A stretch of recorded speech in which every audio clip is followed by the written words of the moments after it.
ஒரு நடிகை இவ்வளவு காலம் இருந்து அது வந்து தெரு தெருவா ஒவ்வொரு தடவையும் அசிங்கப்படுத்திருக்கும் போது நீங்க எல்லாம் அதை ரசிச்சு தானே இருந்தீங்க. ஒரு தடவை நீங்க கேள்வி கேட்கல என்னதான் உங்க பிரச்சனைன்ட்டு. திருமணம் ஆயிருச்சு, குழந்தைகள் ஆயிருச்சு, இவ்வளவு பெரிய மக்கள் முன்னாடி தினம் பேச்சுக்கு ஒரு மகனை ஒவ்வொரு மக்களுக்கு பிரச்சனையிலும் நிக்கிறவன நீ தினம் கவலைப்படுத்திருக்கீங்க யாரும் கேட்கல. நீ விரும்பி தானே நீங்க உற வச்சுக்கிட்டீங்க. அப்புறம் எங்க அதுக்கு என்ன பிரச்சனை? அதுல பிடிக்கல, பிரிஞ்சு போயிட்டீங்க.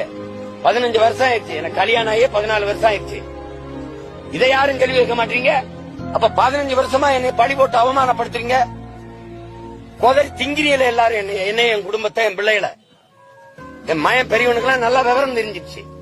இதெல்லாம் அவன் பார்த்தானா அவன் நண்பர்கள் பார்த்தா என்ன ஆவாங்க? பாலியல் குற்ற வழக்கு, என்ன குற்ற வழக்கு, என்ன பாலியல் குற்றம் நிரூபிக்கப்பட்டிருக்கா? விரும்பி வந்து உற வச்சுக்கிட்டு போனவா அவ சேட்டை பண்ணிட்டு அலையக்கூடாது.